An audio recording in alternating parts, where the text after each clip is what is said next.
Junction here. Before we start the podcast, we realized that the recording had some technical issues with it while we were recording. Regardless, we decided to release the video anyway. So bear that in mind while you watch this, and thank you guys for your continued support. Trash on the Wii U. I went into one store and someone was talking about the Wii U, and I looked at my brother. I was like, "Too bad the Wii U is absolutely trash." I literally picked it up just to have the newest iteration of Super Smash, just so I could keep up to date with it because I'm a humongous Smash fan.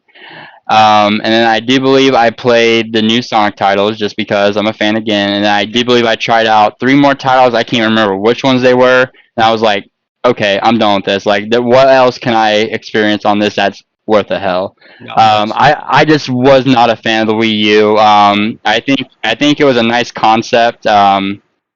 But I will say I did like coming home second shift. Everyone was asleep. I didn't mind having the gamepad plugged in or whatever, and then playing my game on the gamepad like right there without the TV turned on and the headphones and everything. Keep it nice and quiet. I did enjoy that, but other than that, it just didn't really stand out to me as a real contender in the home console market compared to what we had. I was going to say, there's one noticeable game that comes to mind, and it's the failure that was, whatever the name of the Star Fox game was that they released on that console. Was a terrible game. Is it Starguard? Yeah, Star Fox game they released for it, which was just terrible. It was like a terrible recreation of the 64 game. That's really all it felt like, with like forced control, like motion controls with the second gamepad. I didn't hate it, but it definitely was not the best Star Fox game. It was better than Adventure, though. That's one on the GameCube? Is there not a game better than Adventure? I didn't think it was that bad of a game when I played it. It wasn't a Star Fox game, though. Yeah, but I mean, how much can you do with the Star Fox game from like Adventure, Star Fox Adventure? Like everything had to go on an adventure at that point. Like when it got to that 3D realm, everything had to go on. I think if Star Fox is ever going to evolve, it has to. They have to move on with the gameplay, like the old game style from like from the SNES and with the 64. It's just not enough content there with that kind of game. Not without like really getting into like the weeds of like other like flight simulator or flight combat games. The problem with that game is that it didn't even start out as a Star Fox game. It was never meant to be. It was originally called Dinosaur Planet, and obviously you could tell that it wasn't a Star Fox game. And basically put Star Fox skins on it. So that was the issue with that one for me. But as far as Wii U, it's a complicated one for me. I was there launch day, and I was also the only person there launch day. My bad there. I was the only one there in line. There was no line. However, I did find a lot of games I liked, and it was my main console for a minute. I didn't have a PS4 or Xbox One at first. But I mean, I don't know. It's got some exclusive titles, but obviously the library isn't crazy there. So I'm not sure how big it is, but I'm pretty sure it's like one of the smallest libraries on any console. Correct? I think it's pretty. They didn't have a long. Far from that, but it's not many. Only console. I know there were only like first party games for it. Not a lot of indie stuff at all. There was no support. No, nothing. I think it's kind of one of the bummers about the store closing is so much indie stuff was on those stores that you're not going to be able to go back and get anymore unless you already bought it and have it. Yeah, that's a bummer. There's actually, I forget the number. I remember seeing the number, but the number is something along the lines of like 300 games that have never been put on anything else on that eShop. Right. So it's something crazy. So eShop. It was the same issue with like the Wii Game Shop or the shop, the Wii shop, not the Wii U shop, eShop. Just a lot of indie games you're just never gonna play again. Right. Yeah, that's the issue with if you're in conservation for games is that I guess the games, I assume most of them can be emulated, but you still don't have like an official way to access that game. So for like the general public that don't even know what emulation is, how are they going to play that game? I think that's more on the indie studios just not making another easy way to play the games, not releasing them elsewhere. Well, my What they assumption is care that some of those indie studios are probably not even around anymore. I mean, there's so many about. indie studios that Mm, pop up Pop up, that make a couple games, But and go. I'll be fair. Yeah, I think they're most indie games aren't that good objectively. They're really short, really bad games. Only like a oh, handful hot are take, worthwhile. hot take.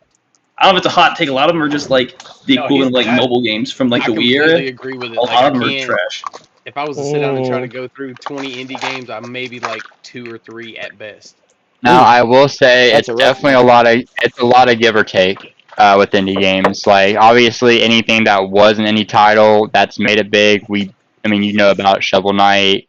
Yeah, Let's see but what's another good indie. that's like the top percentage of indie games. Most indie games just don't have a budget or a good studio behind them. It's just True. throw it out. We can make a few $100s off the Copy and game. copy and paste what True. we can put together. Yeah, Yeah, I would say that's a tough one with the Wii U. I would say that I care. I don't know if it's hot take at all, but my care is lying a lot with the 3DS. I know that that's the same with Eddie. Obviously, he cares very little about the Wii U, so 3DS is Mhm. a bigger library. Lot it of good does games on it. way bigger library. It had a longer life run, even though it started earlier. Like it's still, I think it was even carrying on into the 15 Wii U years, I believe. lifespan. Like yeah, I I mean mean, if you go all the way back to the DS back in like 2004, it's just a long lifespan of the DS library as a whole, from the DS to the 3DS. exactly. If we're being technical, we just got a new 3DS game this year that was physical. So I mean, Mhm. And they're yeah, still planning on releasing another one. So yeah, I I believe I have it. still This going one, Physical games aren't an issue. It's just the digital shop. You can't buy games digital anymore. right. yeah, I mean, just right. the support for the 3DS. This is one that just came out this year. I It's just not believe, worth it. It's not worth Nintendo to keep supporting something that's probably losing them money year after year at this point. I don't Yeah. know. I believe it's what tomorrow where you can no longer add funds into your wallet for the 3DS and the Nintendo Wii U. Or correct? It's for the Tomorrow when they eShop. stop support. Yeah, for the eShop. Yeah. The cards. Yeah, the eShop cards or like the Mm. Nintendo cards or whatever. Yeah. On my birthday, so happy birthday to me. You get no More more support. eShop cards. But luckily, there is a workaround for now until who knows. Nintendo's Nintendo. Gamers will always find a way. But it wouldn't surprise me if they were to close this patch up or like the workaround. It wouldn't surprise me if that happens sooner than later. Um, but from what I've seen and what I've done myself, if you do have your Nintendo ID, not the My Nintendo account, but your My Nintendo ID on from your 3DS on your My Nintendo account, and you have a active Switch account, you can merge funds together. And if you were to add funds to your Switch account, then you'd be able to spend those funds on your 3DS and Wii U. Nice. I like that. And Yeah. I think that continues up until what March of next year, correct? You Yes, can still purchase when it stuff up officially until then. closes. Yep, Yeah. when the official closure is. Yes, correct. So that was kind of a sigh of relief because there's definitely way too many digital titles that I want to play and enjoy. Same. Um, Yeah. like the Dylan's Rolling Western series. Definitely want to play through those. 100%. It's very unfair that I think that those games didn't get a physical because they're definitely good enough to get one. I just don't know why the trigger was never pulled on that. And those are first party titles too, which is a crazy thing. And they're Yeah, I very know. solid titles. So Now the hopefully it one will. that's digitally for the most, of course, for $40, did get a physical on the EU market. The Dead Heat Breakers, I do believe it's called. Yeah, that's that one's like a full, legitimate hmm game. Yeah, hmm yeah. So So yeah, those are definitely some. And then I do know that Senra Kagura Burst 2 got a physical, but the first Senra Kagura Burst did not, and that's only digital on the 3DS shop as well. So that's definitely on my radar as well. There's definitely a good amount of digital games that unfortunately I believe should have got physicals that unfortunately I'll have to just deal with downloading them digitally and just hoping that Nintendo doesn't pull them down from being able to re-download them anytime soon after 2023. I know it'll be soon after, but I'm just hoping you give me a couple years with them before you go all out, Nintendo, please. One of my According to the thoughts. site, they're not gonna let that. It's gonna. You can still download even after then. That you're just no longer going to be able to Yeah, purchase Which it you can. but after then. Like as long as you my have the license for it, you'll still be able to re-download it. yeah, but my problem is the verbiage there is like, yeah, you can re-download it, but there's no time frame. They don't have a set date. And with it being Nintendo, it could be March 29th or 30th or April and be like, all right, we're totally shutting this down. I Yeah, mean, Eddie's right on that. But you got to Download download it. now. Although I will so say, as you know, Eddie, they just brought the Wii U, being able to re-download your games on the Wii this year. It was down for a few months for some reason. There was no explanation. It was like, uh, it was just like a weird thing that happened. But yeah, you can now re-download your games again on the Wii. So my thought is That's that interesting.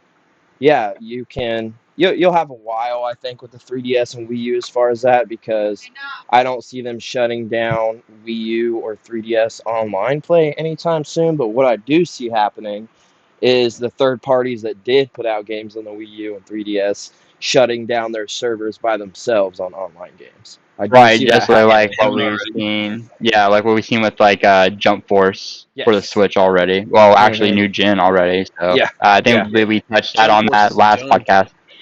Yeah. But yeah, I mean, the point being that these companies are controlling their servers themselves. So I do see with the eShop going down and them the games not being able to be purchased digitally, which is a good chunk of the sales. Some of these servers are going to start shutting down. I'm afraid that, like, for instance, as we discussed, Kid Icarus Uprising, I'm afraid that server is going to shut down because that's something I want to hop into. It's a lot of fun. There's a lot of them, so I don't know. That's one concern of mine, that the eShop closure brings servers going down for online games, and there are quite a few. I think I saw something like there's like almost 200 online games for the 3DS and something like 75 that are still active on the Wii U. So, I mean, there's still a lot of games that are being played online. And I know that, like, Splatoon has a super active community on the Wii U still. I know that Mario Kart 8 still has a pretty active community. There's a lot of them. So, my concern is that they are going to shut some of these servers down because of this eShop closure. And that's going to be a bummer for a lot But of people. I think it's a bummer, but I think that's with any online game, that's an inevitable. Eventually, It it's going to is. lose popularity, and unless they allow the community to make servers themselves, these games, online games, are just going to die eventually. My Unless thing they is unless you with get it, new iterations of it.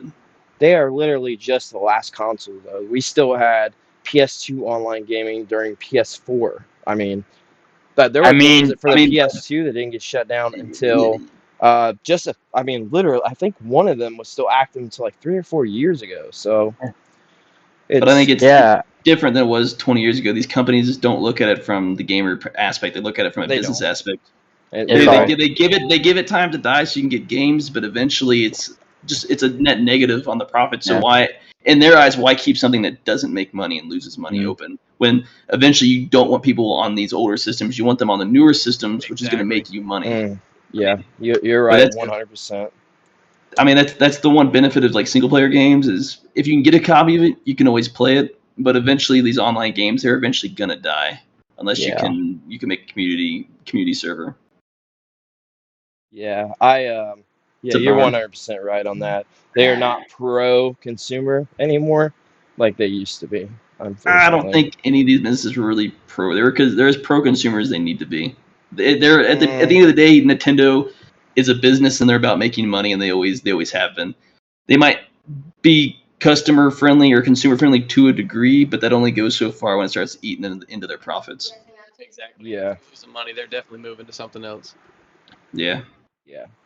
My it's just hope is inevitable. that some of those games are given a new life on maybe the Switch or something, you Gotta know. hopefully these developers will find a way. If they're the one hosting it, maybe there's a way. But How cool would it be to like get a bunch of the indie guys together and be like, hey guys, look, we're gonna put all your shit onto one disc because it's all small stuff anyway. Most of it's like not very big games, so you could fit a lot of it onto one, or like do like a compilation disc, or like maybe like a limited run series of indies only kind of thing. That would be kind of neat. Especially from some small studios, because like I said, they already did Azure Striker. They did a Shovel Knight one, Treasure Trove for Switch. So it'd be really cool to have like a. I do believe. Don't quote me on this, but I do believe it's premium edition games. That's bringing like that classics volume edition or whatever that has like a bunch of like retro inspired indie games on it. It is premium edition, yeah. Those guys are freaking awesome. We actually got them down to one of our shows out here in Athens last year, I believe it was. I've met one of the guys that have come down. He's amazing. Yeah, they are cool. Nintendo, please, for the love of God, port some of these Pokemon games. I don't get it. I mean, I just don't understand. Bring X and Y and these games that people want. What are you doing?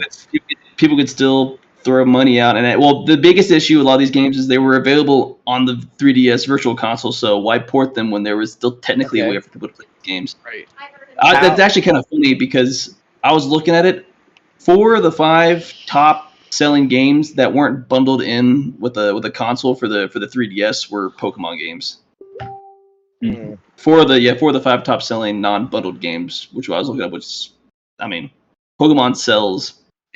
Every iteration of Pokemon sells. It doesn't matter what they do. Like it'll sell. People will bitch about it, but it will sell. Yeah, I know that some of these, like the Ruby and Sapphire remakes, will not get ported. I cannot see that happening. I know that X and Y won't get ported. It just won't happen. The problem is it's more of a Game Freak issue than a Nintendo issue, since Game Freak's technically the developer for Pokemon. It's kind of like a joint venture with them. So if Game Freak doesn't want to do anything, that's not a whole lot we can do about it. There's really 3 companies though, because the Pokemon company is also involved in these. So it's but Game Freak develops it. They're probably owned by the Pokemon company. So probably, I don't know. At developer end. Yeah, if they don't develop it and put them on the consoles, there's only so much we can do about it. I think their issue is only a handful of people would probably actually buy these games. So in their eyes, they don't see a point if they're just going to make new games. It'll make money. Why do they care? Yeah. I mean, you're right. They're going to make new games. They'll sell. I mean, they already got into the mobile phone gotcha game with Pokemon Go. So. Oh my God, my son's so balls deep into that right now. It's only good if you live in. If you don't live in a city, it's terrible to play. If you live in a rural area, there's no point to even play the game. Don't play in Circleville, that's for sure. Oh Lord. Yeah. I saw the huge difference from playing it in Okinawa to playing it in Wyoming. I'm like, I can't even play it anymore. It's pointless. Yeah. Yeah, it's crazy. But yeah, I mean, in general, I hope that some of these games are given a new life on the Switch. Some of these games that are exclusives right now are given another chance, because there are solid titles on them, but you got to dig deep into the Wii U library for that. And the 3DS is just not that big. Well, I mean, it's still there's still I think most to dig through. But all their all their top selling games are on the Switch. Maybe some of the smaller games didn't make it, but all their big first party games made it to the Switch for the most part. So. Nintendo Land. Well, it didn't sell well. Oh, come on, man. I love that game, bro. They need to get that. They do. I did like Nintendo Land. I'm not gonna lie. Like that kind of like got me to play in the Wii U a little bit. Yeah, but it's really not. It takes that gamepad screen and the TV. There's just no way. Essentially, you would just need a new game if it's going to be on the Switch. They can do a sequel. It would. I mean, that would be awesome. They could make it work somehow. The last Land game I played was it Bomberman Land on the DS, the original DS. Bomberman Touch Generation. Yeah. But yeah, I mean, I don't know. I mean, what's some other titles that you can think of, Eddie? That's kind of stuck on the 3DS. While I'm thinking about it. That isn't like first party that everyone knows about? Well, yeah, I mean, I can think of all 3 Fire Emblem games are stuck on there. Yeah. For instance, expensive games. I'm looking right now. I can name several that are stuck right now. We have Animal Crossing New Leaf. We have Crush 3D, Detective Pikachu. All 3 Fire Emblems, Heroes of Ruin, Hometown Story, Kirby Planet Road. That's one shelf. Yeah. That's the entire shelf. Yeah, but the biggest problem Yeah, the biggest problem, obviously, with Nintendo is, like Mark was saying, like, yeah, we have all these old versions of these games, but when they come out with a new console, they just come out with a new variant. Like, yeah, Animal Crossing, New Leaf, like, but we have New Horizons now, so why do we Well, need that New one's a Leaf? given. That one's a given. Yeah, and then now we're getting Fire Emblem games like no other. Like I remember Fire Emblem was just straight in Japan for the longest time. Like back, in the beginning. My apologies, my language, but yeah, in the beginning it was. And then we were literally getting like there's so many Fire Emblem games now. I can't even keep track. Like I don't even like follow the series that heavily. But like, there's Warriors for 3DS. There's the Three Hopes now for the Switch, and then there's like for the big box that you have, Brandon, with the three, it gets confusing. Like there's just a lot of Fire Emblem now, to where as a kid we had like Path of Radiance, and that was it. Like Like missing like 10 It's games. grown a yeah, lot. The series has hit here now, and it's got that Mhm. fan base, which I see as a good thing because I enjoy the series, and each one is different to me. Another These stories are not all connected, really. So yeah, there's standalone. Another Yeah. series that I think saw like a new life, at least in North America, on the DS was a lot of the Dragon Quest games. Because for the longest time, it was like a series that never made its way, and they released quite a few of the games on the DS and 3DS. now 12, I know, is insanely popular, and with 13 has a I think every new rabid one's amount. What is it? I'd say I think every new Dragon Quest game is pretty popular when it comes By out. the way, I'm at 15, I think. I'm Who knows confused how at many the games moment, there? but yeah. Is there really Either way, 15 of those out right now? It's there's gotta be- if you want to count spin-offs, That's you're looking at over crazy. 100 easy. But I know they had yeah, like the builders and all the other ones. I was like, yeah, all the tons of spin-off games. spin-offs. I never got Tons. into any of the Dragon Quest games. They're I worth kind it. of say unfortunately, but then I kind of want to play them at the same time. It's got that old Toriyama art style to it. I think he had some influence on the earlier games that they kind of keep it on. So it was one of those games where it's just kind of like the art style hooked me originally. Yeah, and most of those, some of them have stories that intertwine, but a lot of those are also standalone adventures, just like Final Kind of like Fantasy. every Final Fantasy. It's like there's no point to keep continuing. You're just gonna make game after game after game. But Yeah, it works then that way sometimes. Your story's because gonna run out after time. Characters gotta die. They age.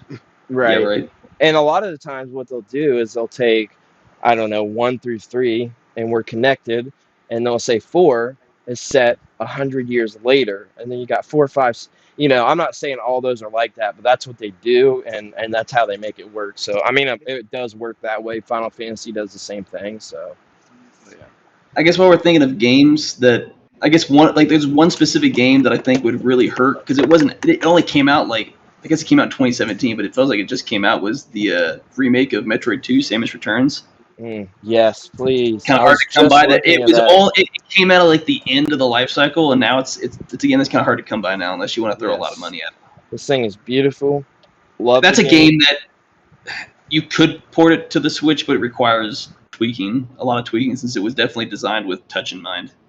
That and also, well, I guess the map's not essential, and they could just pull out the start menu. However, they did use a bottom screen for certain things in the game. I do remember. And I just don't know if they would do it. Another series that doesn't want to come to Switch is any of the Metroid games, any of the older Metroid games. A lot of which wouldn't be that hard to port because they're just old side-scrolling games for the most part. The only games that would probably take a lot of work is Samus Returns and then the 3D games that were on the GameCube. Federation Force, please. We need that on Switch. Nobody wants Federation Force. No, they don't. That game doesn't is exist. expensive now, though. Just for Brandon. I don't know why the game didn't sell well at all. It didn't sell. That's why it's expensive. It sold I think that's more of like a crap. collector's thing. People that actually cared about Metroid don't care about that game and wouldn't spend the money on it. I don't think. But a real Metroid collector does need Federation Force to complete their sets. That game doesn't. No, the game doesn't exist to me. It has nothing. Samus isn't even in the game. Like, let's be real. Just play it like it's not a Metroid game, and it works. I promise. Right. Yeah. As like a minor 3DS game, that's about it. I mean, It's like while Samus is over here doing this, Federations is over here. It feels like a game that was developed and you're like, I don't think it's gonna sell well. Let's just slap Metroid on it, and it might sell better than it was. That's what they did. I mean, That's what it let's be feels. real here. A we can small talk game about in games that do development. that shit all day long. Oh yeah. Yeah. I'm Ugh. trying to think here. What's some other ones as well? Honestly, there are tons. Isn't trying to there a see Dragon here. Hunters game that was stuck on 3DS? Oh, Monster Hunter? Yeah, Monster Hunter. I could think of the name, like the first, because they just made like a there's two. stories. They released the second one. Yeah, Stories is stuck on there, and then two of the mainline games. Mainline don't matter because just like the other games, like Animal Crossing and stuff, they just put out a new game, add updated features. I feel like it's a game that would do well if they really re-put on the Switch. You know what they did with Stories though? They ported it to mobile and added extra content. So that's what they did. Behind my yes, sir, they did that. I'm just guessing. It just makes sense if you're gonna put it on mobile. So like every mobile game, it will not come to Switch. That one is counted out, unfortunately. But yeah, that is one that's important because you really need that story for the second one, from what I understand. I do have them, but I haven't gotten to play two. But so yeah, if everybody could pick one to transfer over, what would it be? It's stuck. That there's not going to get a port, but what would you pick? I don't know, to be honest. Mine would be Samus Returns for sure. That one's a great one. Be up there. I don't know if I could give you an answer. I'd have to go through and dig through the library to see if there's a game. I'm gonna look to give another answer because there are so many that it deserves two from me. Not sure. What? I don't know. Eddie's a deep thought. I can see it. Yes. Oh, I can give you one right now. I should have thought of this one immediately. Harmonite. 3DS eShop exclusive, made by the people that created, made by Game Freak. So. Yeah, it's a Game Freak game. Very surprised it didn't get a physical, or at least something. Well, if we're including digital, I mean, I brought it up earlier. I think the Dylan's Rolling Western series needs physicals, like 100%. I mean, I know you said pick one, but there's 3 of them, and I can't just pick one. Series is fine. Yeah, the Dylan's Rolling Western series, I think, absolutely needed a physical in the US because, like I said, the very last one did get a EU release, like a PEGI release, but I think we needed a US release of all 3, especially with it being first party. There's no reason why Nintendo couldn't have. I guess there's a game that I would like to see, but it's more of like a series that started on the on the SNES, but had a few remakes on the DS. Would be all the Yoshi's Island games that they either ported or made for the DS, like an actual true sequel. New Yoshi's Island needs a port. Not just I really enjoyed new Yoshi's game. Island. Like a true sequel to the original SNES game. That's what I want to see. Yeah.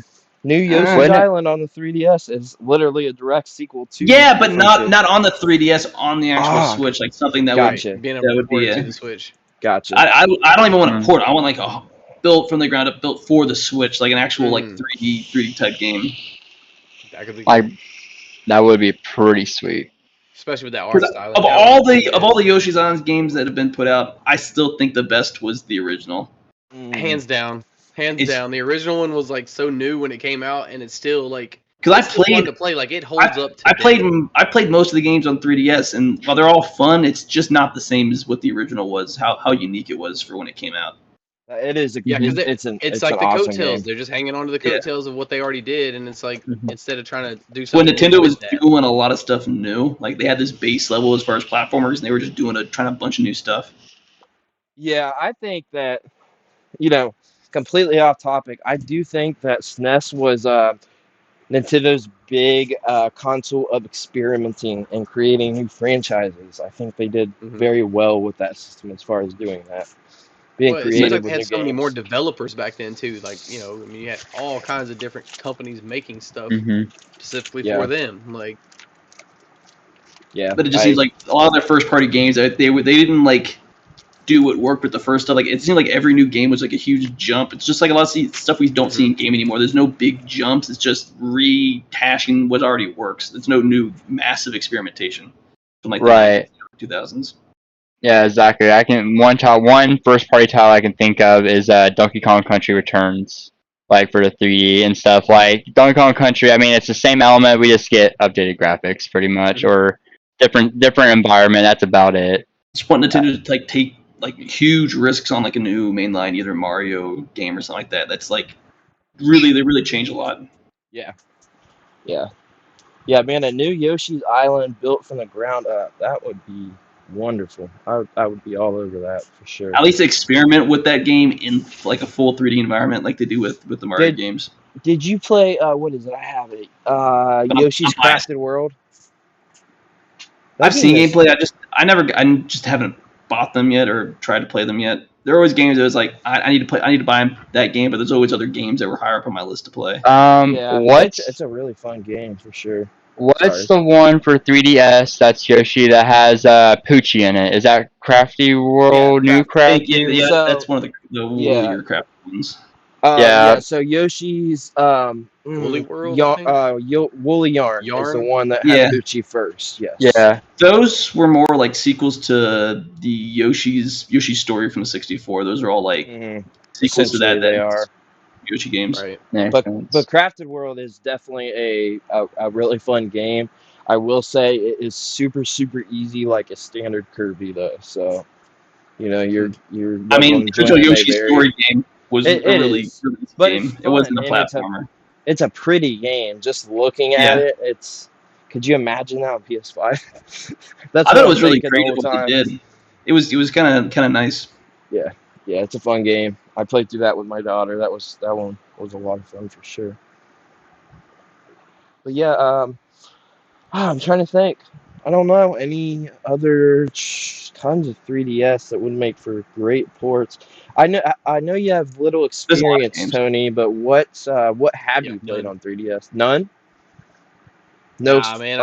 I don't really do handhelds at all. Like I think I never actually owned any handhelds as a kid, so maybe why I never really got into handhelds. Like any of them I get, I just basically flip and buy console stuff. Like my parents threw the Game Boy at me as soon as they could, like so I think that was mine. I'm so bad about like half my childhood. Play like mobile games, like anything on my phone. I just can't. I don't sit down and play games. Like anywhere.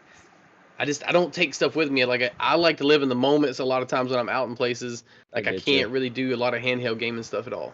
And I typically drive anywhere we go, so I'm not riding in a car, so I don't have that 2-hour, 4-hour trip to sit down and really play anything. I mean, to be fair, like unless I'm traveling, I don't do any handheld gaming anyways. It's all console or PC gaming at this point. Even with the Switch, it's in the dock unless I'm like traveling. Right, exactly. Now I don't take my Switch for like lunch break play or something like that. Like I've been trying to like all Smash characters and stuff, so I do play that when I'm on my lunch break. That's about it. Yeah. Gotcha. I'm like 50-50 as far as the Switch. I think being a parent with my rambunctious child that it does come in handy being able to switch over to portable mode. Just with having to move console, it's so hard to do console gaming right now in this stage. So it comes in handy as far as that. But I don't know. I still play portable in the house as if I'm playing a console, so it just varies for me. I mean, I know Eddie's the same way. As far as like the Switch, I'm just not the biggest fan of the actual portable controls for a lot of games. At least 3D games, it just doesn't control well with the joysticks for me. Like I'll put it up on something in public and just pull out the actual controller if I'm going to play something. Yeah, I definitely like playing better with the Pro Controller on my Switch than I do any of the Joy-Con shit. Like it's like if they're ever going to do like another. If they're ever going to do like another massive Switch upgrade, they need the Joy-Cons need more work done with them, maybe a little bit bigger. Make it bigger, make it more ergonomical. It's just so flat. Something that's just a little bit more ergonomical. Can they fix the drift first? Like, can we get that handled first before we worry about getting They won't. I haven't either yet, but maybe it's just because I don't use it enough. I have gotten drift, and I didn't get drift until I got an OLED Switch. Then I got it my left Joy-Con, but they will not fix it because then they'll be admitting that they had a problem with Joy-Cons, which they will not do with the lawsuit. So, do not see that happening. Sounds about right. Yeah. No, luckily I haven't either. My son had his Switch for a while. He never got stick drifting. He had the original. I didn't have the original, but I got Switch. I got it in like 2018. I think is when I got mine. About a year after it came out. Yeah. I got mine. See, I'm like Mark, and I'm totally console with Switch. If it's out of the dock, then I'm using my Pro controller anyway. So. It's just a nice thing about the OLED is the kickstand on it. It's big enough where you can actually and adjustable where you can change it and do whatever you want with. You can actually set that thing up somewhere. It's not this cheap flimsy plastic on the back. Oh my god, yeah. I hate that kickstand on the original Switch. It's ridiculous. I mean, it works, but it's really cheaply made. Yeah, that's why tabletop setting only. But at least with the OLED one, it's big and fat. Kickstand, so you can literally clip that into somewhere. Like if you want to lay down in your car and stick this up on your sun visor or something, like you can hold it. Like it's sturdy. The first time I used the original Switch kickstand, it broke. The first time I pulled it out. I believe it. As soon as you set that thing down, it's almost weighted enough to where it breaks itself. It's designed to kind of be broken so it doesn't actually break because you can always pop it back in, but it definitely just isn't big enough for anything other than like a hard surface. This one broke because you put it back in and you try to use it, immediately comes out. So it's broke to me. Nice. Yeah, some could have shipped on its cheap plastic. So yeah. I guess another of the games that was stuck, because I was looking through like the old DS and 3DS libraries. Some of the games are like a handful of Zelda games are probably forever stuck on handheld. Like a lot of handheld games that were designed with like two screens. A Link Between Worlds, dude. Yeah. I think Spirit Tracks is another one that's just kind of forever stuck on the DS. I don't think so with that. I don't think those two games, I don't think Spirit Tracks or Phantom Hourglass will be. The reason being is I think that those are two games that absolutely deserve having the controls completely redone with that stupid required touchscreen. I mean, what are the odds of them? Because I mean, we're still waiting on them. There's a lot of games, Zelda games, that just are hard to play at this point, unless you play it or you wait for them to release it on their virtual console. I can. And the fact that they're already talking about games. What Breath of the Wild 2. They're already talking about that now, so I really but we knew about that. Like revamping those. We've known that since the first one came out. We knew they were going to make a sequel to it. That was kind of obvious. It would be impossible not to have to. You could have a smaller, minor Nintendo-owned studio just port these games over to the Switch. But if they're actually going to do that, who knows? Or if they're going to, or when. I think those would. I don't know, man. They could get remastered or they could get remake, but I did not see Link's Awakening getting a remake, so that came out of nowhere when they announced that. Yeah, I'm just saying there's a lot of Zelda games that are just hard to play. A lot of the older ones, a lot of the handheld ones, which they could just do one massive, just a minimal effort port, just so you can play them on the Switch. Just one like 5 or 6-in-1 cartridge type things. They need to figure out what they're doing with their online service with the games, man. Getting one game every other month is not working out. Especially when you're paying extra you're still paying money. The same price. We're all complaining about that, but it's just what Nintendo decided they're going to do. So unless you get new leadership at Nintendo, I don't see that changing. It doesn't make sense to me unless they're literally only having like one person working on porting these games because they just don't want to put money into it. Yeah. I don't get it. I mean, it could be they're charging people the money to try to save up the money to put towards a bigger studio. You know, they could, like you said, have like 1 or 2 people trying to actually port these games for now, but they're still charging people the full price to get the service for the month. Yeah, what are we getting out of it? Absolutely nothing. I mean, we got what did we get the other day, a couple weeks ago? Wave Race 64. Yep. We got one game, and we hadn't gotten a game for a month. When we should, at the very least, I say get one game a system, or really, I think maybe 2 games a system every month. That's 6 games. I just think PlayStation Network gives you like 4 to 5 games a month for free now. Come on, Nintendo. And in all honesty, forgive me, Sega Jesus, but they need to stop worrying about the Genesis aspect. Like I do realize when they do when it comes to Genesis, I know it's 16-bit compared to 32-bit, but I know it's easier to get 16-bit on there in Genesis, but Genesis is so widespread. I mean, I have so many ways to play it. Everyone has so many ways to play Genesis games at this point. Many collections. And they're releasing when they release Genesis games, we're getting 3 or 4 at a time. And I'd rather us get maybe 1, 2, and then them focus on releasing. Give us 2 64 games at a time. Like, I'd rather more focus be on their systems because right now with 64 SNES. Right now I'm working on getting the EverDrive for those. I mean, they're expensive, they're not always in stock, and just having the right money at the right time is just almost impossible. So, like, collecting physicals for those and collecting, like, all of that, it just has no interest to me. So, if I wanted to play any of those games, that's how I'm playing them right now. So it'd be tell you cool. from a vendor standpoint, nobody buys fucking Sega Genesis games unless it's complete in box and it's like something ultra rare. Like, I just Yeah, know because nobody does that because it's so there's so many easy to port those collections and games and you can stuff. play it everywhere. There's a collection on every system. I had one on PSP. I had one PS2. I had one PS3. Switch. We had one PS4. It's on everything. Vita. I mean, I mean, I own, I think now 4 ways to play Sega Genesis. I have Right. the 3DS one, or the that Sega. one too. I am interested. That one is a little bit more interesting just because of the 3D aspect and like it changes like the depth of field. So it is a little bit cooler to play some of the Sega titles, with the 3D aspect. But I mean, at the end of the day, it's still the same game. Like, So let's be fair. A lot of the games that Nintendo puts on their virtual console are like games probably nobody plays. Like the SNES Mario Golf, like nobody's playing that game. Put out your I'm first party playing that games. game. Come on, man. Like you're like one of 5 people probably playing it. Like let's be he's real. a Mario Golf stan. Like you're talking to the Mario Golf stan right now. How dare you? Please Like if show they're gonna some do the respect. virtual console, put out the games people want to play, or give us another way to Mhm. buy them. You put out a lot of like these Yeah. old obscure games or obscure JRPG games or shoot 'em up games. I'm just like, yeah, it's neat, but that's like a one-time play, and then you're never gonna touch it again. Or a better idea, instead of maybe charging you that monthly fee to where they're going to only release once or two every so often, and it may not be something you give a shit about. How about just Virtual release console. those games and see what Yeah. people want to fucking buy and let them buy what they want to buy? We need a virtual Release console. it. You Release a mean 10 stick to the old pack bundle of formula? the games, and you Yeah, can right. pick whatever you want out of it. It'd be nice. I mean, the fact that we don't have a virtual console and the money being lost by both them and third-party developers blows my mind. Mhm. And I don't. They think that their little streaming service, or what, it's not really streaming because you do download them, but their service that they're offering, their Netflix-like service, is Yeah, going to because if you don't pay, be. you don't get it. Yeah, I guess the and issue I is think we don't know how much money there is. Is it more profitable than the other way? Dude, how? Just something we just don't know.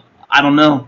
I mean, I Because just can't comprehend how that would even make any sense. the Switch has been really, really popular for a few years now. You know what a big theory of mine has been, though? A theory is that they are testing out a service for the next system. They're testing out something that they want to do for a full-fledged service, just like Sony just launched and Game Pass. I feel like they're testing something out, and they're doing a Wii U-like thing, where it's just like a service to test. It seems like a piss poor test, really. It is, but I mean, I feel like maybe that's all the what they're games doing. I agree, all the games that were already on the Virtual Console should have been on the Switch Virtual Console when it launched. Like, you can't tell me you couldn't have done that. 100%. They could have 100% for sure. It's just a matter of porting stuff that already works. It's a matter of tweaking with new hardware. You couldn't tell me you couldn't have done it. And the Genesis games where we get like, a load of them at once is because they have to do so little work to them to have them ported. They've had so much work done and already on the Switch and available on a cart that is $15. That game is $15 and it has, what is it, 30, 40 games or something like that? Yeah, like, and it's all games that have already been available. The bulk of the good of the library. Exactly. That's how I feel. I This is bet you may say something different, but I feel the same way. The one complaint with Nintendo when it comes to their older games. It's like they don't want you to play them at times, and it's just frustrating. Right. Yeah. All the games that they have put on the service, though, I do believe are all available on that cart. So, I love artificial scarcity. Yeah, exactly. I don't get it, but I mean, I kind of get it. I don't like it. I don't like it either. I'm not a fan. They need to do a virtual console. Everybody asks for it. Let us buy the games we want. I will happily buy these games to have on my Switch to play on a console that is always on, always hooked up. Unlike these other systems that I know other people do have them set up in a way that they can just throw a card in. But give me where it's an ease of access for me with the Switch. And also for all those people that want to play these games portable. because there are a Maybe lot of those people. maybe it's a matter of waiting for new leadership at Nintendo that might have a see the virtual console differently than the leadership that's doing it now. Yeah, that is a good point, Mark. That is a good point. That could be. Yeah, I mean, once a younger crowd takes over, that's when change really shit starts to happen. I mean, I'm just saying because once what was it, Iwata passed away like 10 or so years ago. That had been that long, has it? Has it been 10 years? I thought it was more than 10 years. 2015. Did he die in was it 2015? I thought it was further back than that. Let me look it up real quick because it feels like at least. I thought it was closer to 2010. Well, we're gonna find out here in like 2 seconds because he died in 2015, July 5th, 2015. I knew it. I knew it was for Nintendo enthusiasts at the time, so I remember that. I made the article for them on that. But it feels longer than 7 years. It really does. It feels shorter to me. It feels like it just happened 3 or 4 years ago. I would say it feels longer. I don't know. I don't know. Not for me, but yeah, July 11th, 2015. That was sad too. Man, he did so much for all of us that are Nintendo fans. But yeah, I mean, I think that the fact is that a lot of these games just need to be ported over or given a new breath of life, and essentially, I think that's what we all agree on with that. But I know that we wanted to talk about our shows. Tony, if you want to go ahead and give a start on your show that was yesterday that you were at that Game Central Station Events was involved with. Yeah, we actually hosted it. There was a video game store out in Buford, Georgia called Video Game Trader, and they seen the events we're doing out in Athens, and they're like, "Hey, you want to do like a parking lot show with us?" And we were down for it, man. So I had about a month and a half set up. We had about 17 vendors total come out. It was so hot. It was so hot. I'm not used to outside shows like that, and I mean, there was one point I about passed out because my wife will tell you I'm so bad about getting involved in that stuff and not eating or anything during the day. Yeah. So like at one point I just had to go to the truck and sit down in the AC for a minute, but it was awesome. There were so many people there. A lot of people came in. Had like a bunch of toy vendors mixed in with video game vendors, which is always nice. Have like a nice mix of action figures, board games. Had a couple of the local stores come in, so it's always a good time selling stuff, making a little bit of money. But the networking's always really great. Yeah, I think that as far as that goes, just being able to meet new people, networking, hanging out with friends is the best part of those shows. Seeing a lot of locals that come through that have came through from like our very first garage sale that we did. We've still got some of those locals that still come to those shows out in the parking lot, even though it's like 95 degrees outside. Still come out and hang out for at least a couple hours and check everything out with us. Yeah. The good thing about collecting video games and being gamers is that no matter who you run into, there's always somebody that collects something very weird or something very specific. Like me, I'm like 100% for arcade sticks for every console I have. Like, nice. That's one thing I'm big about. Another thing that I'm doing right now, I started a binder that's just full of console manuals that I own. Right now, I have got a Game Gear one today that was in like a little manual like packet bundle for $5, and it came with a couple of the Game Gear posters from back in the day. I have the Genesis one. I do believe an original Xbox one. I should be a little bit more proactive of getting like that binder together because I think it'd be cool to like kind of go through and just like even for consoles I don't have, once I collect the ones for the ones I do have. But like I was saying, like you're always gonna meet someone, you can have a conversation with them, like Brandon. Like it goes from me just loving Sega Genesis to him like, let's talk about the CDI or the 3DO or the Tiger R Zone. Like that's not. So me and you are on the same page here, and your Brandon is like my Shane because he is totally about all that weird shit, man. Like, and I'm like, what are you talking about right now, dude? I don't even know this stuff. Just teach me, I guess. Just teach me. Like you want to know about some Genesis carts? I got some Genesis cart knowledge for you, but we start talking about 3DO. Let me watch a couple of videos and let me get learnt real quick. But honestly, being friends with Brandon and learning about these rare and obscure consoles, I kind of venture on my own now and kind of learn more about these. Like it was, I do believe, the Watara Supervision that I watched probably about 3 or 4 videos about, and I'm just intrigued by that system. I would love to own one. and also I can never remember the name of it. I think it's the Game King, but it was the Game Russian-made PDA gaming device that was made here in the U.S. I do believe it started in New York to kind of like get the fat of like the. I could be totally wrong on this, but I do believe it was because of like the PDA and pager systems at the time were so popular Yeah. that they were trying to innovate.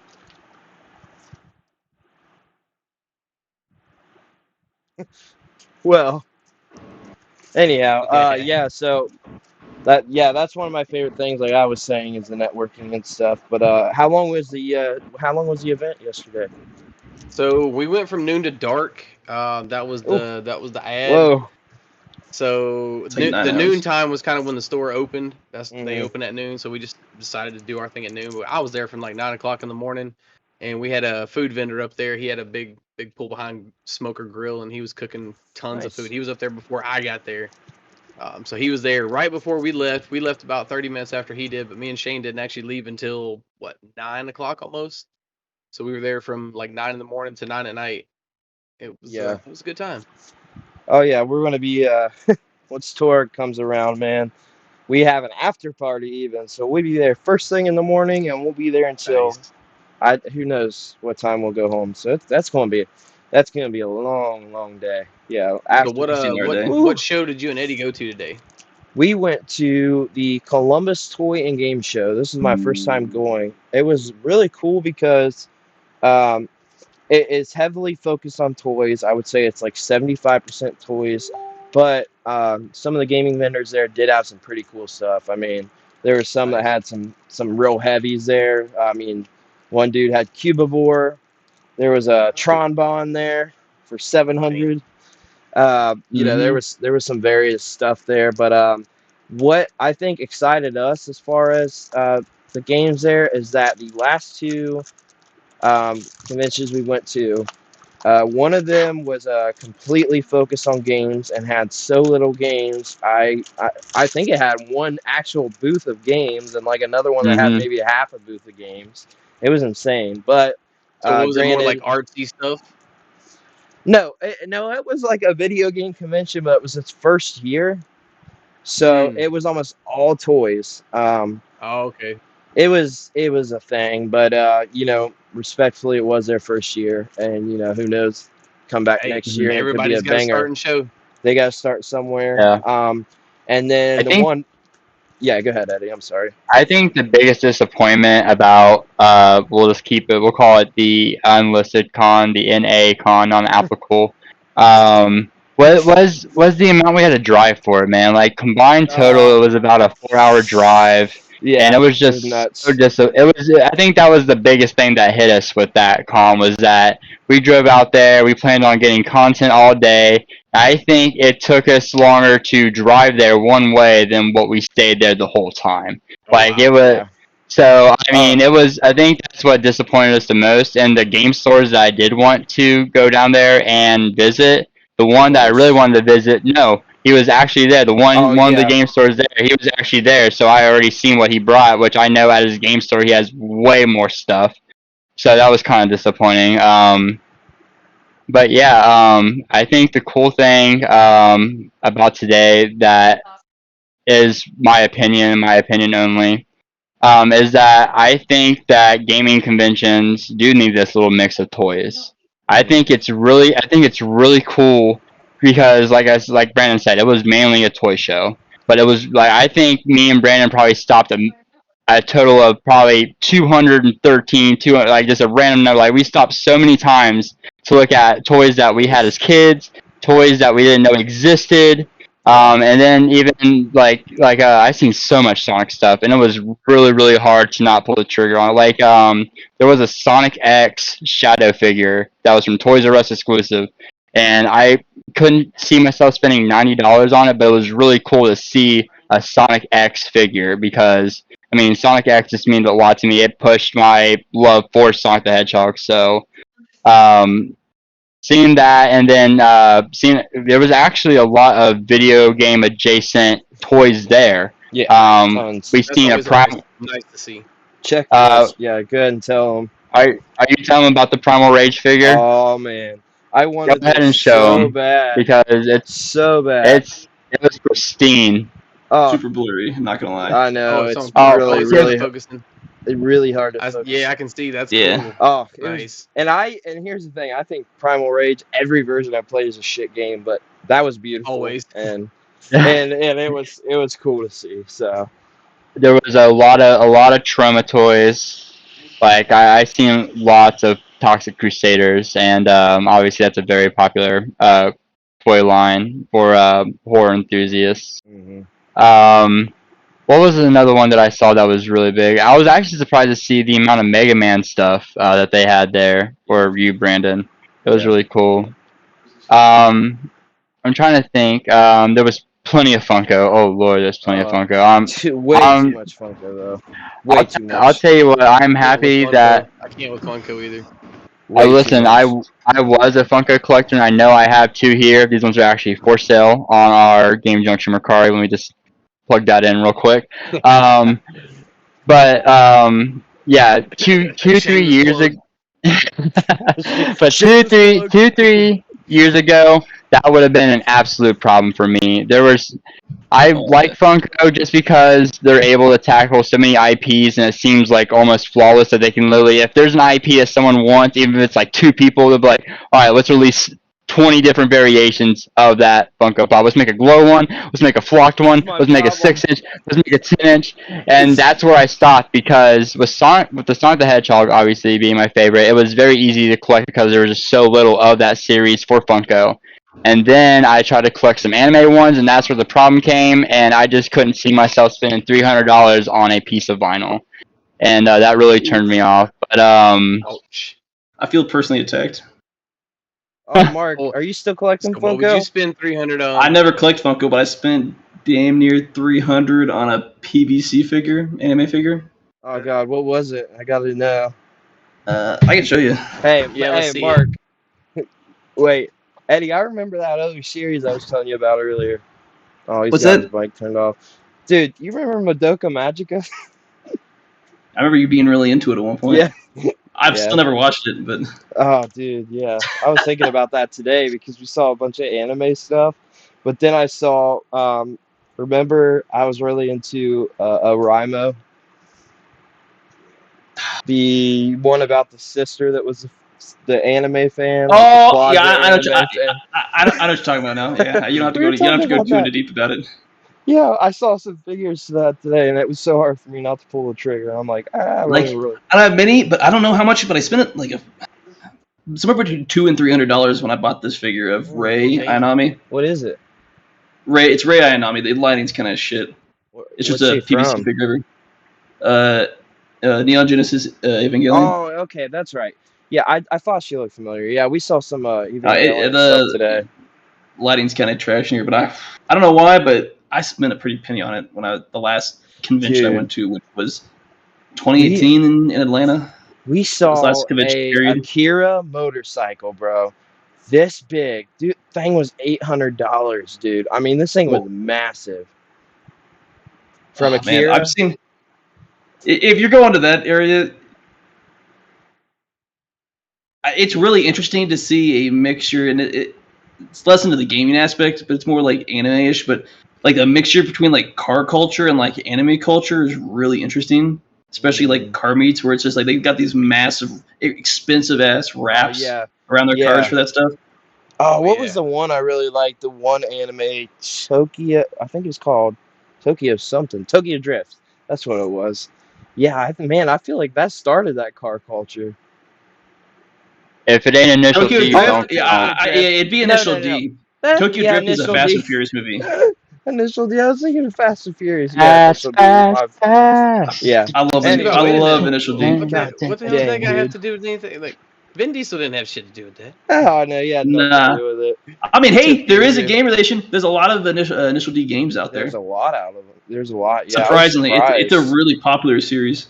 I know. And actually, as far as it's less than the game aspect, but there's like the writer of Initial D actually has a new manga that he's working on. That's supposed to be a new anime. It's like MS Geist or something like that, where it's like street racing or it's racing with essentially EV cars essentially. was like a really interesting take on that, on the the future of cars and stuff like that. Nice. Yeah, there Not that was a you don't good care. bit of anime We were stuff just talking there. about it. I could talk about that all day long, but I know you could, and I couldn't because I haven't kept up with this in so long. My anime stopped in like 2015. there's a lot.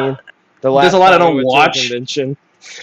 Hey man, I don't watch a lot, but I still keep up with a lot of it, so I would get the gist of a lot of stuff that's going on. Yeah, you I ever want to have a gotcha. combo about some anime? Let me know. We'll take it off air. Nobody wants to talk about whole second My Hero podcast on that. Academia. Yeah. Yeah, he don't watch or Cables any out good here. anime. I'm gonna be in the anime podcast like this. That's what I'm saying. I'm back here like I'm good, dude. I'll just take it all in. I'm very cultured at that. Yeah, I think I stopped that last time we went somewhere, Mark. That's probably around the time I was stopped actually watching an anime before this even started. watching. Funny Oh my enough, god. Where are you watching? Nice.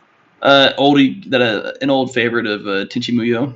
Every Oh, once a year, yeah. I'll sit back and rewatch it because there's always GP? they've had no, they've actually the original OVA because they've actually had within the past 5 years they've had 2 new OVAs come out, but it's convoluted and it's tied in with light novels that have not been translated, so it's like a mess to be an English viewer of the series. I feel like I couldn't watch an ecchi anymore. It's not, I don't know if I could do it at 28 years old. And I wouldn't really. trying to watch it. It's really light on the ecchi at this point. There's other shows that go far more to the extreme on ecchi than that show does. I see you're a man of culture as well. Whatever. Dude, you're an idiot. Anyway, yeah, like we were talking about with our conversation, yeah, there was a whole bunch of stuff basically, and it's cool to see everything kind of put together. Having your anime, having your toys, having your, there were a few comic books. I generally don't care about these things, but anymore anyway, I was into all this stuff at one point, very deep, each one of them. And it's cool to see Eddie was saying, these toys to just stop and talk about with friends. You going through, looking, and discussing. If anything else, it's just an experience to go. Exactly. It was a lot of. MomoCon hits the ticket down here in Atlanta. MomoCon is. That's the name of the one I went to. Yeah. The biggest anime conventions. You do have a little bit of the video game people there, but it's pretty much an anime, straight up. All overwhelming anime. Everybody dressed up. I mean, I know I've got friends that go to that one that'll go as one character, literally walk around once, leave, go dress into another character, go back, and it's insane the 4-day event that they put on out there. It's 4 days. Yeah. Wow. Yeah, I believe most 3 or 4 days now. Most big cons are a whole weekend, Thursday, That's Friday. More than a weekend, though. Thursday. Oh yeah. Man, okay. I don't think any around here include any Thursdays. We're lucky if we get a whole week. No, I don't think any in Ohio. OhioCon. I went this year actually, and I did go the Thursday night when it opened, and there was a dance party thing. Night, right? Yeah, it was a preview night, and then we did that. Then obviously the full weekend. My favorite thing about these anime conventions is the arcades that they have. They bring the Japanese arcade machines, dude. Oh, yeah. And I just have an absolute blast. I forget what the name of it was called. Dude, yes, bro. I wish I had an Astro City in my living room. We played one today, dude, and if we could have figured out what was going on with the 1 and 2 player, other than that, those things are incredible. I'll say this: if you ever get the chance, or you ever find yourself in Japan, you have to hit up the arcades, like the Sega arcades. There, they are an amazing experience to shut down and stuff. Yeah, the biggest one shut down. We're going next year. There's still small some ones left. There's we had there was a smaller Sega down in American Village in Okinawa that I'd go to once a month, and it was always fun. Nice. Yeah. Oh yeah. We're planning on making a trip there next year, so we will be doing that. Yeah, so they definitely have one of those big con. It's not a con really; it's an expo. They call it Southern Fried Gaming Expo in Atlanta as well. But it's a 3 to 4 day event, and they bring in a lot of those Japanese arcades. There's a couple companies around Atlanta that actually have mass quantities of them. They bring them in for free play. You ever play the taiko drum? Yes. That's really. Funny enough, I have it on. I actually have have the drum Susan or whatever. The plastic drum stuff, but it's for the Switch. I don't have it for the PlayStation. I play it. I even got it on my phone. Like I'll play it. Like I'm terrible at rhythm games. I can only do like the standard version of it, but it's really fun. I'm trying to get that. The bad thing is drum. I'm a drummer and I'm still horrible at those rhythm games. That one looks I can play the different, drums, though. but I've been playing that since PS2, man. That series, the Taiko no Tetsujin. I forget how you say it, but how many games? Yeah, man. Oh, Tony, I was going to tell you. My friend Paul went there. I know several people that went to the Southern Fried Game Expo, and I gotta ask: do they force you to listen to country music? That's what I heard. Not to the one I went to 2 years ago.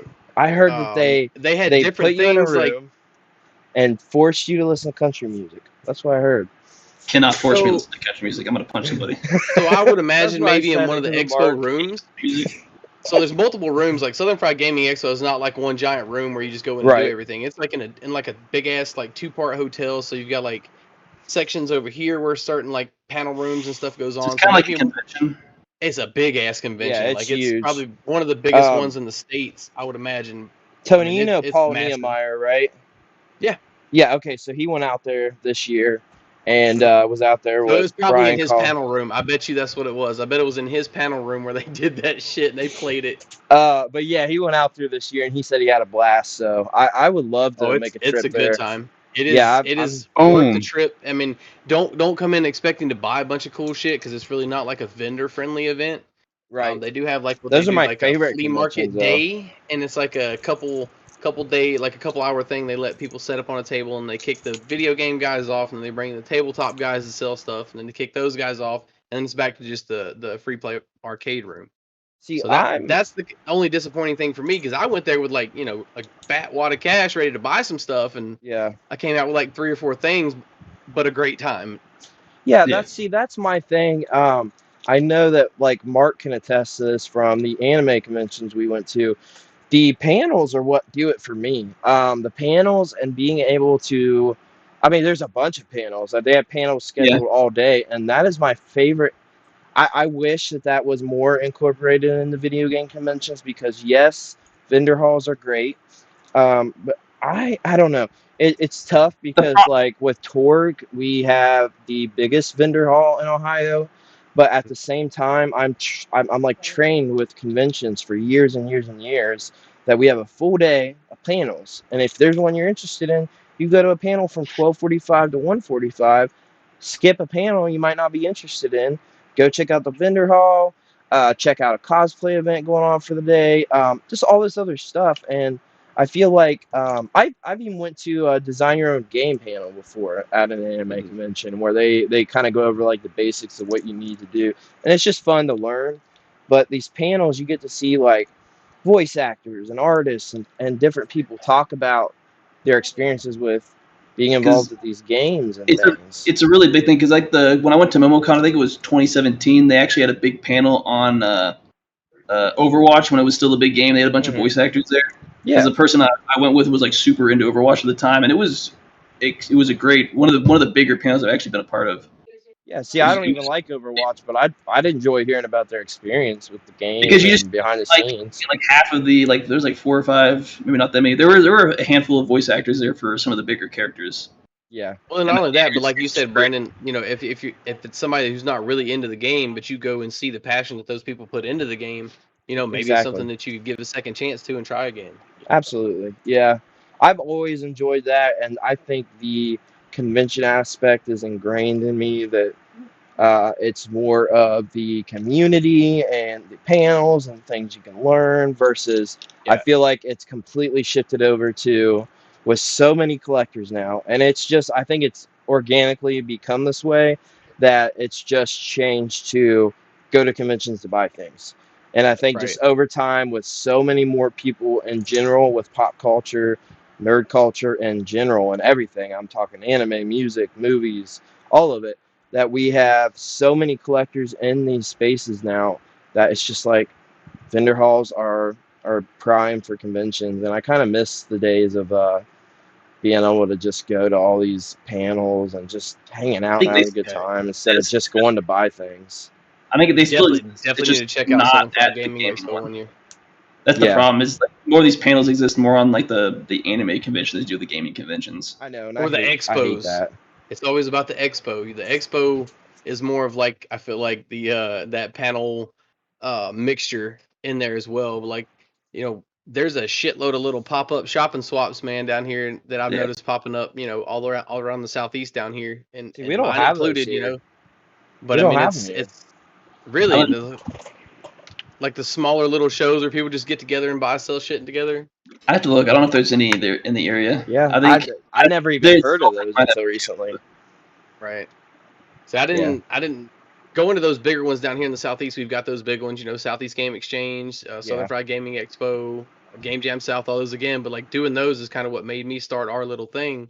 Yeah. And I mean, hell, it's just grown over the past 2 years, which is really nice to see. But I'd like to get to that point where we can have those panels and have a big enough space and, get those celebrity people in, I guess you would say, to talk about that stuff, That's the one thing I hate about being in like the least populated state in the U.S.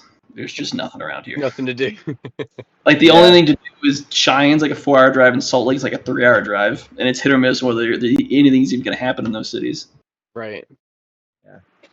Yeah. Man. Yeah, it was a good time today though. I'm glad you had a good time yesterday.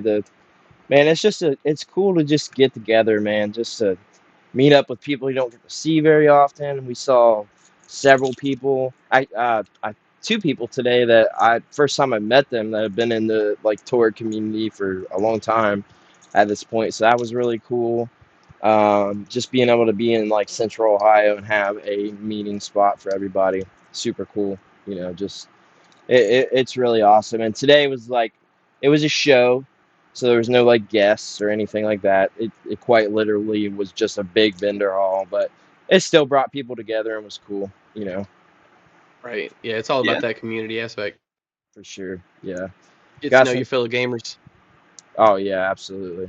Yeah, dude, man, the community, like, it's just it's evolved, man. The community's really evolved. It's so cool to be able to get connected. I mean, we've got connected with you guys, and which is really cool. You're in Georgia. I mean, we're in Ohio. It's just cool. It's cool to be able to get connected with these various people. We have a lot of mutual friends between us and Shane and Eddie and stuff like that, and Mark's gotten involved to be able to get to meet you guys, which is really cool. It's been fun, man. But yeah, I mean, go ahead, Mark. Sorry. I was gonna say I used to be closer to you when I 2 years I lived in Georgia. How far were you from where Tony's at? I was down. I was about a half hour from Savannah, down, and I can't remember the actual name of the town. Okay, so you were down South Georgia then? Yeah, because I was based on Fort Stewart, if you know where that's at. Oh yeah, Fort Stewart down south. Yeah, I'm up northeast of Atlanta. Yeah, well, it was when we went to MemoCon. It's a few hour drive, but it's always worth it. Yeah. Yeah, I'm actually only about an hour from Atlanta, so I could beat MemoCon in about an hour. Better than like the 4-hour drive from like the East Coast. Oh god, yes. It's a straight shot. It's a really long drive. Yeah, I mean, I'm not gonna lie. I took a 5-hour trip up to North Carolina for a 1-day brewery show that I got invited to. So a lot of the guys that come down to our show. That was the one recently, right? Yeah. It was like 2 or 3 weeks ago, I think, maybe 3 weeks ago. Man, I mean, it was like a 5-hour drive up there for a 1-day show, and then pack up and come home. If you have fun, it's worth it. Exactly. Did you have a good time at that one? I did, yeah. I mean, I didn't make a whole lot of money, which wasn't the point of going there. Right. I talked to a lot of the guys that are actually coming down here in September for our show, and picked up another couple vendors that are coming down as well. So that's always worth it. Sweet, that's awesome, man. That's really cool. Yeah, these shows are awesome, dude. I love seeing so many more pop up. We have multiple pretty, decently sized shows here in Ohio that go on throughout the year. We had, oh man, I don't know how many different YouTubers and guests come down for Chords. I don't know if you've heard of that one. That one's, decent size. Probably, I don't want to compare convention size to like one I work with, but there's multiple good size shows and a lot of different people. Like I don't know, you want to call them influencers, YouTubers, creators, whatever, that are involved and come here.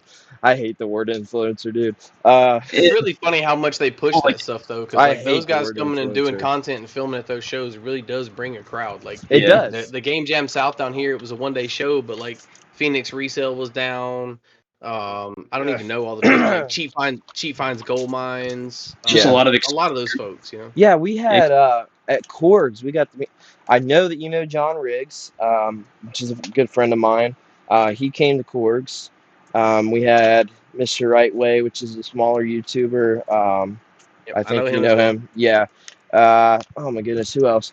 We had John Hancock didn't come to that, but John Hancock is coming to Torg. We'll have Reggie from the Metal Jesus crew also coming there, as well as Brett Weiss will be at Torg, and he was at Korgs as well. Man, there's so many, dude. There's so many like at Korgs, just random ones that just came on their own that weren't like guests. All kinds of Square Pegs. I don't think so. Okay. Well, I think he's coming to Torg, not as a guest, but coming. There's a whole bunch of them, man. So that does bring a lot of people, and that's cool to see. And oh man, I was in 3 different people's videos at Korgs this year, which is really cool. I was in Mr. Rightway's video, holding up a 3DS game like I would. I was super excited about it. Tell me if you guys have ever heard of this game before. Hold on.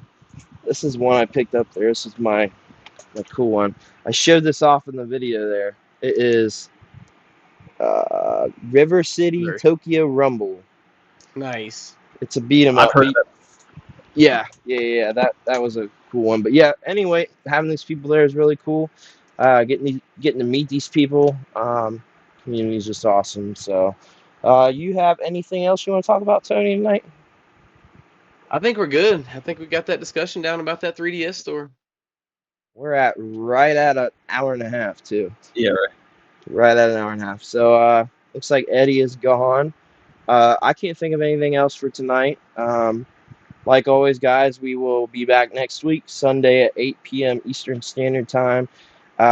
We don't have a main topic for next week. We will find out what that is, but we appreciate for those that have watched live, and if you are watching live, we will have this up the next day on both YouTube and all the podcast services.